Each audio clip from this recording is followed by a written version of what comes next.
नमस्कार दोस्तों PCS academy में मैं आप सभी लोगों का स्वागत करता हूं। और दोस्तों, आज के डेट में हम लोग यूपीपीसीएस मेंस की जो आंसर राइटिंग की सीरीज़ चल रही थी, तो उसी सीरीज़ में आज हम लोग अगला पार्ट देखेंगे।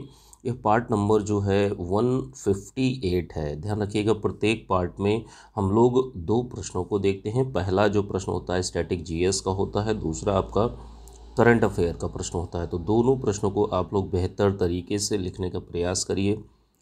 जो भी समय बचा है, समय को अच्छे से उपयोग करिए, अपनी प्रारंभिक परीक्षा और मुख्य परीक्षा की तैयारी में लगाइए। जो भी समय है दोस्तों, जो भी समय निकल रहा है वो आपके जीवन में कभी भी नहीं आएगा। वो चाहे आप जिस तरीके से जिसके ऊपर लगाएं या अपने ऊपर लगाएं, वो वक्त जो निकल गया वो आपको कभी वापस नहीं आने वाला। तो इसलिए जो भी टाइम है उसको अच्छे से पढ़ने में लगाइए।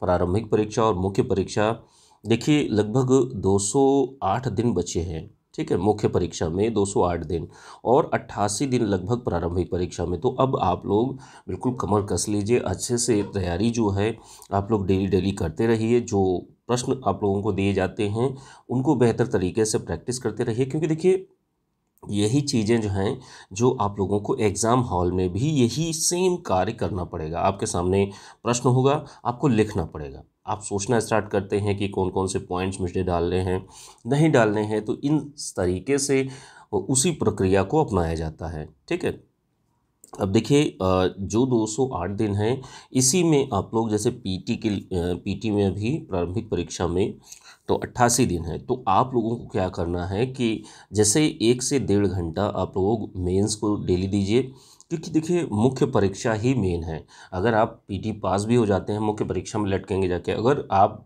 2021 में ही नौकरी लेना चाहते हैं तो आप लोग कवर कस लीजिए अच्छे से। प्रारंभिक परीक्षा और मुख्य परीक्षा दोनों की तैयारी जो है एक साथ करिए, अच्छे से चीज़ों को करने का प्रयास करिए। इसकी पीडीएफ जो है दोस्तों, आप लोगों को जो यूपीपीसीएस मेंस 2021 का जो ग्रुप चल रहा है उसमें आप लोगों को मिल जाएगी। जो लोग भी अपना बैच ज्वाइन करना चाहते हैं ज्वाइन कर सकते हैं। ये नंबर है 9140085178। चलिए आइए, आज का जो प्रश्न है पेपर 4 का प्रश्न है। प्रश्न संख्या 315 है और 125 शब्दों में आप लोगों को प्रश्न को लिखना है। अब देखिए, जैसे जो प्रश्न है, प्रश्न को लिखने से पहले कुछ सावधानियां ध्यान में रखनी होती हैं कि जैसे जो ग्रामर की गलतियां हैं वो आपसे नहीं होनी चाहिए। जो इंट्रोडक्शन पार्ट है, बॉडी पार्ट है, कंक्लूजन पार्ट है, तो तीनों में एक एक कोटेशन, कविता, श्लोक, मूवी के गीत, बोल कुछ भी ऐड करिए और अपने उत्तर को बेहतर बनाइए। प्रेजेंटेशन के संदर्भ में क्या करना है कि आप लोगों को जैसे एक पैराग्राफ भी लिखिए, उसी में आप फ्लो चार्ट भी बनाइए, उसी में डायग्राम भी बनाइए, कुछ डेटा का उपयोग करिए। जो 2 लाइनें होती हैं, 2 लाइनों के बीच में थोड़ा सा स्पेस रखिए और डेली आंसर राइटिंग प्रैक्टिस करिए। किसी भी तरीके से अच्छे से चीज़ों को करने का प्रयास करिए और इस प्रश्न को बेहतर तरीके से लिखिए। आइए प्रश्न को देखते हैं। प्रश्न क्या है? सरकारी क्षेत्र की नैतिक दुविधाओं की विवेचना कीजिए। तो देखिए, सरकारी क्षेत्र जो होता है, गवर्नमेंट एम्प्लॉय जो होते हैं, तो उनके सामने कौन कौन सी नैतिक दुविधाएं आती हैं जिन्हें वो डिसीजन नहीं ले पाते कि भाई हम कहाँ पर जाएं। ठीक है, किस तरीके से।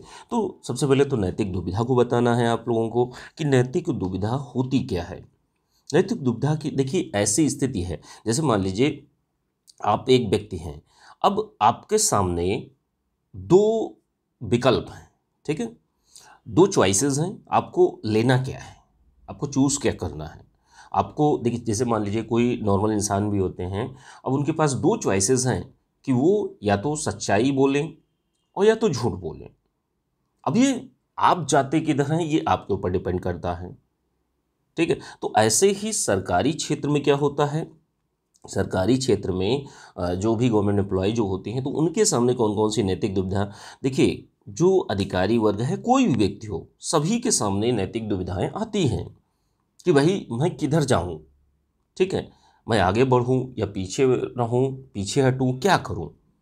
ठीक है, तो सरकारी क्षेत्र में लोगों के पास ऐसा व्यक्ति या कोई भी व्यक्ति है, हम बात कर रहे हैं सरकारी क्षेत्र की, लेकिन किसी भी क्षेत्र में किसी भी व्यक्ति को ऐसी दिक्कतों का सामना करना पड़ता है। जैसे नैतिक दुविधा क्या है, व्यक्ति को निर्णय ना ले पाने की स्थिति होती है कि भाई उसको लगता है कि भाई किधर जाना चाहिए। मुझे ए को चूज़ करना चाहिए या बी को चूज़ करना चाहिए। ठीक है, विकल्पों में चुनाव न कर पाने की स्थिति, कि भाई सोच रहे हैं कहाँ किधर जाएं, किस तरीके से अपनी चीज़ों को आगे बढ़ाएं, किस तरीके से चीज़ों पर निर्णय लें। तो यहाँ पर निर्णय लेना भी जरूरी है कि भाई डिसीजन तो आपको लेना ही है, कुछ ना कुछ तो लेना ही पड़ेगा ना डिसीजन। तो यहाँ पर नैतिक दुविधा की यह स्थिति, आपकी पूरी की पूरी चीज़ें जो हैं वो डिसीजन पे ही निर्भर करती हैं, आपके निर्णय पर निर्भर करती हैं कि आपको निर्णय तो लेना ही है, या तो आप सच बोलेंगे या तो झूठ बोलेंगे। किसी भी संदर्भों में अगर आप इन चीज़ों को देखेंगे तो बिल्कुल दिख जाएंगे। दो विकल्प हैं आपके पास में, दो चीज़ें हैं, आपको पिक करना है कौन सी चीज़ को आप चूज़ करेंगे, और आपको चूज़ भी करना है, ये भी चीज़ है। तो ये आपकी नैतिक दुविधा हो गई। अब देखिए, जो सरकारी क्षेत्र जो होता है, गवर्नमेंट सेक्टर जो होता है, तो इस क्षेत्र में नैतिक दुविधाएं कौन कौन सी होती हैं कि जैसे मान लीजिए एक आप अधिकारी हैं, ठीक है, कार्यालय में अन्य जो आपके अधिकारी या अधीनस्थ अधिकारी हैं, कर्मचारी हैं, तो वो लोग भ्रष्टाचार कर रहे हैं। अब जो अधिकारी है उसके सामने एक नैतिक स्थिति बनती है, नैतिक दुविधा बनती है कि वह उसकी शिकायत करे या ना करे। दायित्व तो ये बनता है कि भाई आपको शिकायत करनी चाहिए, अगर कोई भ्रष्टाचार हो रहा है तो आपको उसकी शिकायत करनी पड़ेगी। और दूसरी चीज़ ये भी है कि भाई उन चीज़ों से हट जाए, कि भाई ठीक है जैसे चल रहा है चलने दीजिए। और क्या होता है सरकारी जो क्षेत्र है, तो इसमें जो अधिकारी होते हैं तो उनके सामने भाई घूस कोई लाकर देता है, रिश्वत लाकर देता है। अब एक अधिकारी के मन में है कि भाई घूस लेनी चाहिए या नहीं लेनी चाहिए। अब वो दुविधा में पड़ा हुआ है कि यार ले लें कि ना लें, क्या करें। ठीक है, तो ये स्थितियां देखने को मिलती हैं। अब जैसे मान लीजिए कोई व्यक्तिगत कार्य से एक व्यक्ति है, ठीक है, अधिकारी है, अब वह छुट्टी लेना चाहिए या नहीं लेना चाहिए। ठीक है, तो इसमें भी वो नैतिक स्थिति में फंसा जाकर कि मुझे व्यक्तिगत कार्य के लिए जो अवकाश लेना चाहिए या नहीं लेना चाहिए।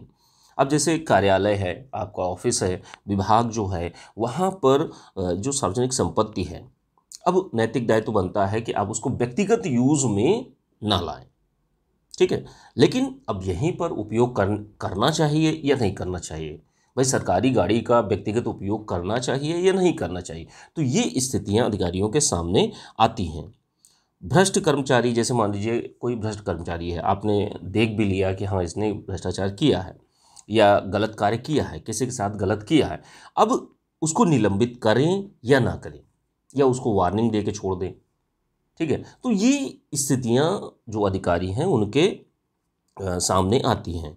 लोगों के साथ अच्छा व्यवहार करें, जैसे मान लीजिए कोई सरकारी डिपार्टमेंट है, वहाँ पर लोग आते जाते हैं। ठीक है, तो अब एक स्थिति ये भी बनती है कि जो आपका सुपीरियर अधिकारी है, ठीक है, जो देख रहा है जनता को, जनता से मिल रहा है, जनता से बात कर रहा है, अब उसके सामने ये है कि अच्छा व्यवहार लोगों से करे या ना करे। ठीक है, तो ये भी जो नैतिक दुविधाएं हैं ये देखने को मिलती हैं। विभाग में जैसे अन्य व्यक्तियों से या राजनेताओं से या अन्य व्यक्तियों से वह मिले या ना मिले। भाई मिलेगा तो उसका एक स्वार्थ ये भी बनेगा कि हाँ भाई मेरी जान पहचान बढ़ेगी, रसूख बढ़ेगा और मेरा आगे प्रमोशन भी होगा जल्दी। तो ये नैतिक रूप से क्या चीज़ें सही हैं नहीं सही हैं, तो इसी में चूज़ करना होता है, और करता भी है आदमी। मोस्टली यही होता है, सारी की सारी चीज़ें निगेटिव को ही चूज़ करता है, क्योंकि वही चीज़ें, भौतिक चीज़ें अच्छी लगती हैं सभी को। ठीक है, गलत करने से कोई भी व्यक्ति पीछे नहीं हटता है। और विभाग में गलत होने पर बोलना चाहिए, आवाज़ उठानी चाहिए या नहीं उठानी चाहिए। तो ये बहुत सारी नैतिक दुविधाएं जो हैं वो आपके एक अधिकारी के सामने आती हैं। ठीक है, तो निष्कर्ष में अपने शब्दों में जो भी चीज़ें हैं उनको आप बेहतर तरीके से लिखने का प्रयास करिए। कुछ पॉइंट्स अगर आपने भी कहीं और से पढ़े हैं तो उनको भी ऐड करिए और अच्छे से इस प्रश्न को लिखने का प्रयास करिए। इसकी पीडीएफ जो है आप लोगों को जो यूपी पीसीएस मेंस का जो ग्रुप चल रहा है उसी में आप लोगों को मिल जाएगी। आइए दूसरे प्रश्न में देखते हैं। दूसरा प्रश्न जो है करंट अफेयर का प्रश्न है, प्रश्न संख्या 316 है। ठीक है, 125 शब्दों में लिखना है, ध्यान रखिएगा 125 शब्दों में आप लोगों को इस प्रश्न को लिखना है। देखिए सतत विकास लक्ष्य और देखिए जल से संबंधित जितने भी मिशन होते हैं वो सतत विकास से संबंधित होते हैं, तो ये ऐसी चीज़ें बहुत ही ज़्यादा इम्पॉर्टेंट हो जाती हैं और एग्ज़ाम के पॉइंट ऑफ व्यू से बहुत ही ज़्यादा महत्वपूर्ण हो जाती हैं, तो इसलिए यह योजना बहुत ही ज़्यादा ज़रूरी है।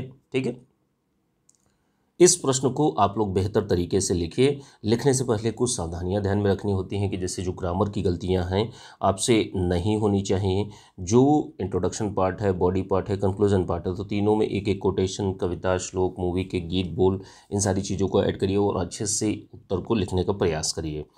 प्रेजेंटेशन के संदर्भ में आपका प्रस्तुतिकरण जो है अच्छा हो, इसलिए आप लाइनों को थोड़ा सा दूर दूर लिखिए, साफ लिखिए, काटापीटी बिल्कुल नहीं होनी, गंदगी बिल्कुल मत रखिए अपने उत्तर में। ठीक है, जो भी लिखिए बिल्कुल एक बार में सही लिखिए, अच्छे से लिखिए और थोड़ा सा स्पेस दीजिए, दो लाइनों के बीच में थोड़ा सा स्पेस दे दीजिए। उसी में आप फ्लो चार्ट का भी उपयोग करिए, उसी में आप डेटा का उपयोग करिए, उसी में डायग्राम का उपयोग करिए और इसके साथ में जो अच्छी चीज़ें हैं उनको अंडरलाइन भी करिए।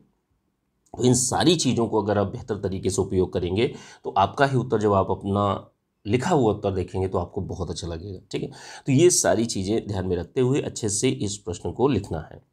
आइए प्रश्न को देखते हैं। जल जीवन मिशन जो शहरी अभी चलाया गया है 2021-22 के बजट में, तो इसकी प्रमुख विशेषताओं का वर्णन करना है आपको। ठीक है, तो जल जीवन मिशन की योजना शहरी के बारे में, तो देखिए एक योजना शुरू की गई थी जल जीवन मिशन।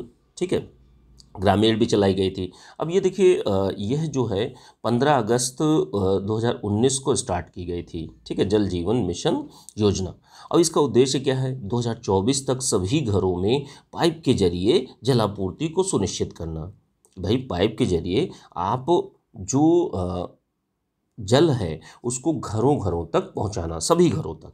ठीक है, और यह जो जल जीवन मिशन है, ठीक है, यह 2021-22 के बजट में सतत विकास लक्ष्य के अंतर्गत इसका चीज़ें रखी गई हैं। ठीक है, ये सतत विकास जो सस्टेनेबल डेवलपमेंट जो होता है तो उसके माध्यम से चीज़ें हो सके, इसी के लिए यह कार्यक्रम चलाया गया है, ये योजना चलाई गई है। और इसका लक्ष्य क्या है, 2026 तक, ध्यान रखिएगा 2026 तक सभी घरों तक पानी का कनेक्शन पहुंचाना, सभी लोगों को जल की उपलब्धता को सुनिश्चित करना, हर तरीके से किसी के घर में कोई पानी की कमी ना हो, इसके लिए यह मिशन चलाया गया है। अब देखिए इसकी कुछ विशेषताओं को देख लेते हैं। ठीक है, कुछ क्या मतलब उतनी ज़्यादा नहीं है, लेकिन हाँ जो भी चीज़ें हैं वो आपको बताई जा रही हैं। विशेषताएं क्या हैं कि जैसे शहरी क्षेत्रों में जो भी घर बचे हुए हैं जहाँ पर नल का कनेक्शन नहीं है तो उनको कनेक्शन पहुंचाना।